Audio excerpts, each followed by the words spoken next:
أنا جلست مع طيارين من دولة الكويت ومن دولة البحرين ومن دولة قطر ومن دولة الإمارات يقولون وصلنا السعودية في الليل ونحن لا نعرف لماذا، ما الهدف الذي نحن حضرنا من أجله للسعودية. لم نعلم أننا سنشارك في حرب إلا بعد أن استلمنا أمر العمليات من القيادة المشتركة في قاعدة الملك سلمان الجوية، سابقا كانت قاعدة الرياض الجوية. إذن هذا العمل كان يخطط له، وكانت المملكة العربية السعودية على مستوى هذا الحدث، وجنبت الأمة الشر الكثير. الآن نعود إلى التفاصيل. هذه الحرب هي بعث للأمة وتحرير للأمة من جديد، حفظت للأمة استقلالها وكرامتها ومقدراتها، ومهما بذلنا في هذه الحرب من نفقات أو من تضحيات أو من شهداء لا يمكن أن تساوي أو تقف عقبة أمام ما سنحققه من أهداف كبيرة بإذن الله. نقول لماذا شنت عاصفة الحزم؟ شنت لنبقى أحرار، لنبقى مستقلين، حتى لا ندفع الجزية لإيران. والله ثم والله ثم والله لو سقطت عدن وأكمل الطوق الإيراني، إيران مستأجرة جزر من 20 سنة في إريتريا، وكانت تخطط لهذا اليوم، والله لو سقطت عدن لدفعنا الجزية. والله لن تخرج لك سفينة بترول من مضيق هرمز وباب المندب إلا تدفع جزية. وللأسف أنه حسن النوايا والثقة حتى ببعض الأشقاء كان لدينا مرتفعا، ولكن الواقع كشف أننا وضعنا هذه الثقة في من لا يستحقها. وبالتالي عندما اكتشفت القيادة أن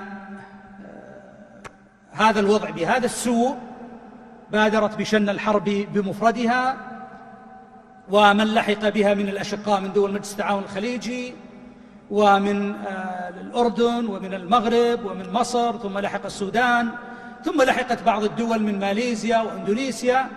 بالتالي نحن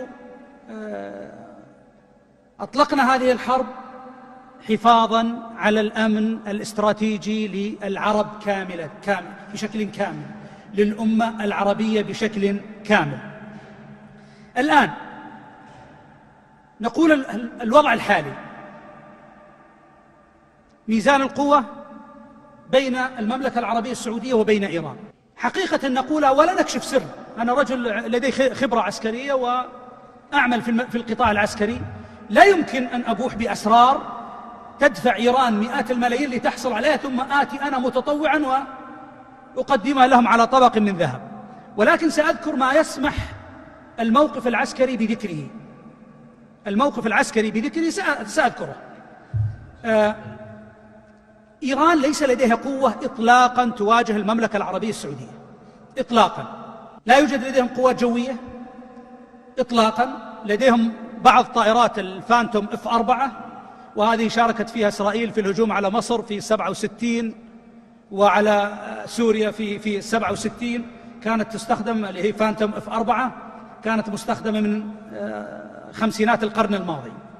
لديهم مجموعة من طائرات لا يتجاوز عددها 20 طائرة من طراز F-14 توم كات.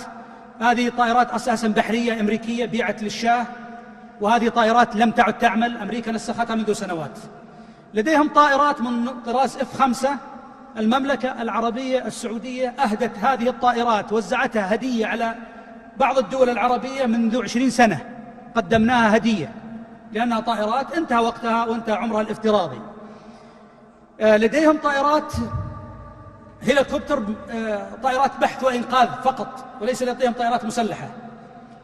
طائرات نقل لا يوجد لديهم. يوجد لديهم عدد قليل لا يتجاوز 20 طائرة من طراز ميج 29، وهذه يسهل تدميرها أو إسقاطها في الأجواء الإيرانية.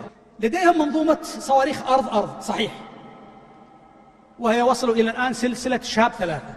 شهاب 3 الذي يهددوننا به هو منظومة مستنسخة من سكود بي الروسي، الذي صنع في أعتقد 1954 أو 56، ثم سربت نسخة منه إلى كوريا الشمالية، ثم كوريا الشمالية سربتها إلى إيران، وكذلك العراق حصل على نسخ من هذا الصاروخ.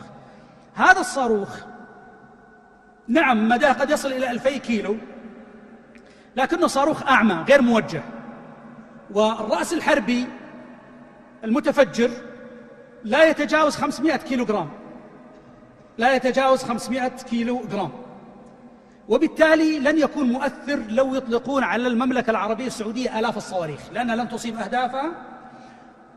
ولدينا منظومة الباتريوت تستطيع إسقاطه بأي منطقة في المملكة، وقد جربنا هذا، وأثبت الدفاع الجوي الملك السعودي أنه أفضل دفاع جوي في العالم، استطاع أن يسقط نسبة إلى عدد الصواريخ التي يسقطها.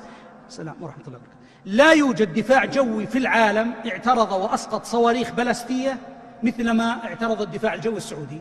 أسقطنا صواريخ صدام، والآن نسقط صواريخ الحوثي. بقي لديهم منظومة الإس 300 التي الجديدة سلمتهم روسيا بطارية واحدة، وهي دفاع جوي مدى تقريبا 200 كيلو.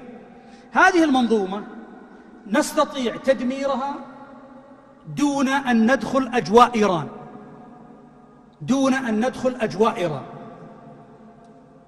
لماذا؟ لأنه لدينا صاروخ كروز اسمه ستورم شادو، هذا منشور ومعلن، دخل في القوات الجوية قبل أقل من سنة. هذا الصاروخ مسافته 300 كيلو، إذن مجرد ما تقلع مقاتلة الإف 15 وهي فوق أجواء قاعدة الملك عبد العزيز الجوية، لا يحتاج حتى تتحرك إلى مياه الخليج، تطلق من فوق أجواء قاعدة الملك عبد العزيز. هذا الصاروخ ذكي وموجه، ويستطيع أن يتجنب موجات الرادار، وبالتالي سيحطم هذه البطارية. لديهم بطارية واحدة سيحطمها ويخرجها عن الخدمة مباشرة. ما يفرح أنه خلال الأسبوع القادم ستصل المملكة مقاتلات F-15 SAA. هذه المقاتلة لديها قدرة، طبعا هذه لا يوجد نظير لها في العالم، لأنها صممت خصيصا للسعودية، وهي تحمل تقنيات الF-35 المتسللة.